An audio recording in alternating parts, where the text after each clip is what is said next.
Just imagine for a second, you are scrolling through Instagram and you see a job posting. It looks amazing, high salary, flexible hours, and it has 27,000 likes. Be honest with yourself. Would you think it's fake? Most of us would think 27,000 people cannot be wrong, right? Well, let me tell you something scary. Not long ago, a student right here in Malaysia lost 5,000 ringgit just to a job ad like that. And they are not alone.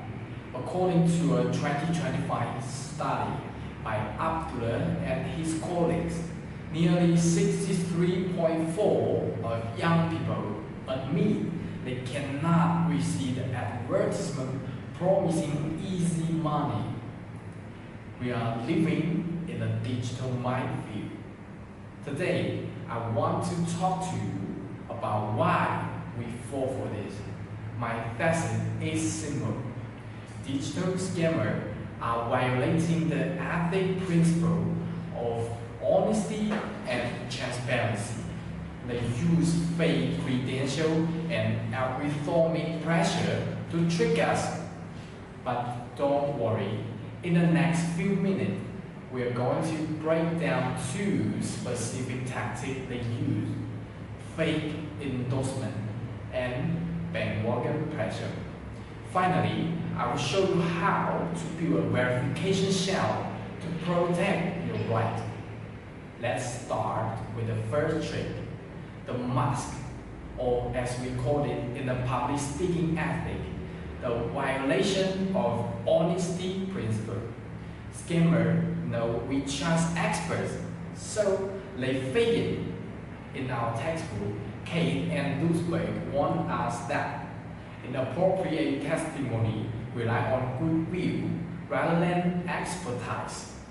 Basically, just because someone says, "Trust me," doesn't mean you should. Scammers take this to the next level with authority bias. Did you know that 42.9% of e-commerce scams in Malaysia use counterfeit verified seller budget, that little blue tick or trusted seller logo? You see that? It might be a completely lie designed to bypass your critical thinking. And it gets worse. It's not just strangers. Sometimes the scam wears the face of a friend. Research by Abdul et al. Found that 54.9% of victims comply with a scam request simply because it comes from a clone profile of someone they knew. They hijack our social relationship to trigger a false agreement. So, fake endorsement open the door to our mind, but once they are in, how do they make us act fast? That brings us to the second tactic, distorting reality through bandwagon pressure. Kate and Duisberg describe the bandwagon fallacy as the argument that everyone believes something, so you should too. In the digital world, this is done by algorithmic zooming. Remember those 27,000 likes I mentioned earlier? Scammers use borrowed funds to inflate this number. But why? Because data creates urgency. A study by G and Kim found that high interaction posts significantly increase what they call regulatory demands. Meaning, when we see high number, our brain panic and feel an urgency need to engage. This trigger FOMO, the fear of missing out. When you see a high salary offer that thousands of people are apparently applying for, you stop thinking critically.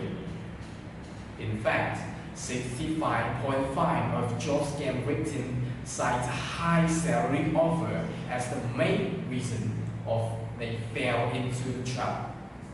We see the cloud, we jump on the bandwagon right off a cliff. But as the saying goes, knowledge is the power. Our textbook emphasizes that critical source engagement is the foundation of the ethical communication. So how do we fight back?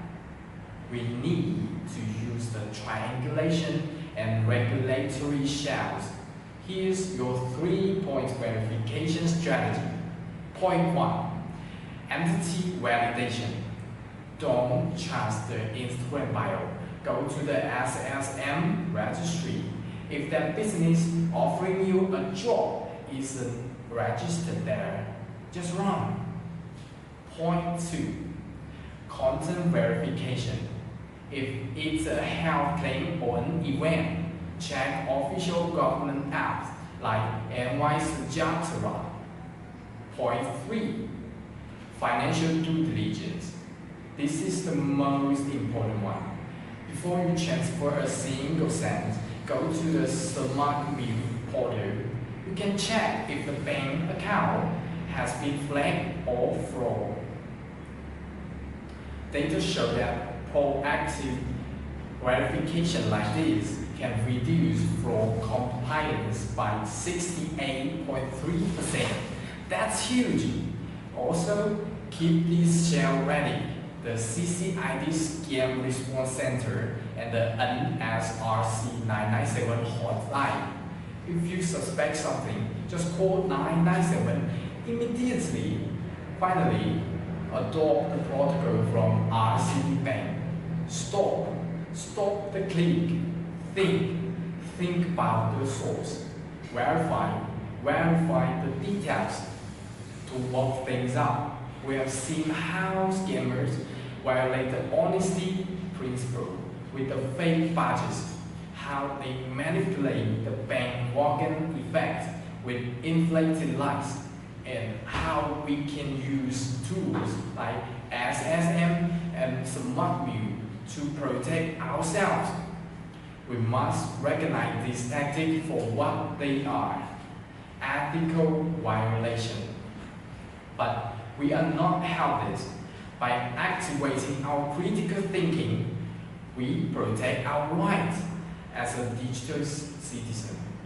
So, the next time you see a post with 27,000 likes promising you easy money, remember this: your most powerful weapon is not the block button, it's the pause button in your mind.